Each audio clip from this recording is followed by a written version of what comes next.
Kommer aldrig hjem fra Svea S. Og så er det vist blevet den tid på aftenen, hvor vi skal rulle tiden godt og grundigt tilbage. Vi skal tilbage til 80'erne, 1984, og lytte til musik fra et af de største bands i hele verden gennem tiden. De hedder Queen selvfølgelig. I 1984 udgav de albumet The Works. Og en af sangene af denne her, jeg husker selv min barndom, vi stod og klappede med i takt på den her sang, og så smed hænderne op.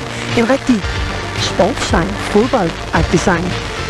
Det kan være, at du har lyst til at smide hænderne op derhjemme, når du hører den, eller i bilen. Men bare husk, du må ikke slippe hænderne fra rattet, selvom du har lyst. Det her det er selvfølgelig Radio Gaga.